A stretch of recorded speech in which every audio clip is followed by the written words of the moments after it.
મને કોઈ ધતિંગ વાળી કીએ ફલાણી કીએ ઢીકણું કે મારા દીકરાને જેમ તેમ બોલી જાય કે આ તો કમાવાનો એક સ્ટેજ બનાવ્યો છે, ધંધો બનાવ્યો છે.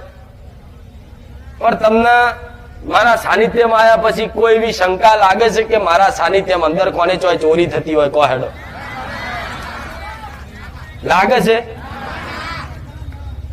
કોઈ હાથ લગીન કોઈને એવું કીધું બેઠક લખાવાના 500 રૂપિયા થશે ભાઈ, તો બીજે જાઓ ને તો તમને ફરજ પાડે. ફરજ ના પાડે મોઢે ના કે ને તો એવું કે છેલ્લે શું કે માતાજી આટલી બધી સેવા કરે છો તમે, તો તમારે સમજવું પડે કે આપણે માતાજી માટે કઈક કરીએ. એટલે તમે મારા માટે શું કરતા? હું મેલડી બેઠી છું.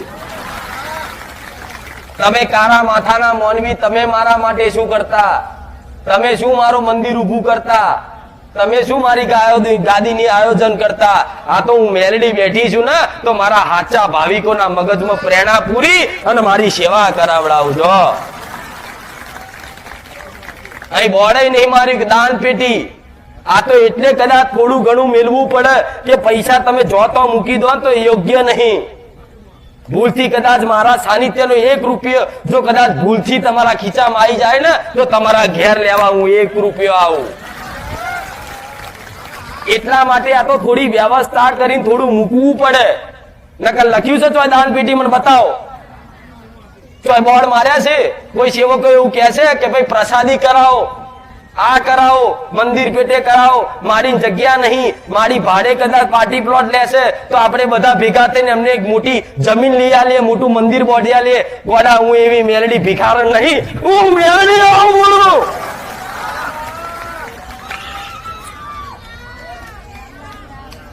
ધીરે ધીરે ધીરે ધીરે કદાચ વગર કોઈ જોડે મારા દીકરા એક મારી વસ્તી મારા સેવક કોઈ જોડે હાથ લાંબો કર્યા વગર જો આટલું સામ્રાજ્ય ઉભું કર્યું હોય ને,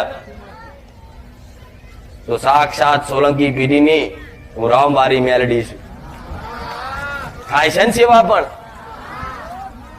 રસોડામાં થાય છે ને, હજારો માણસની પ્રસાદી થાય છે. જો ખબર નહીં પડતી બધા પ્રસાદી લઈને બેસી ગયા જો.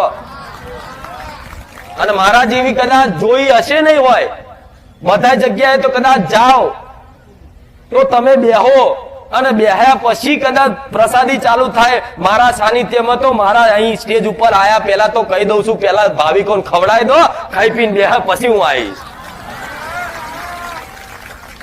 આ શું ખોટું? નકર પહેલા તો મને અહીં ધરાવતા કે માતાજી તમે ખાઓ પછી તમારી પ્રસાદી બધા ભાવિકો ના લે. બે માતા એવું કીધું કે હું ના આવું જો લગીન, તો લગીન બધાને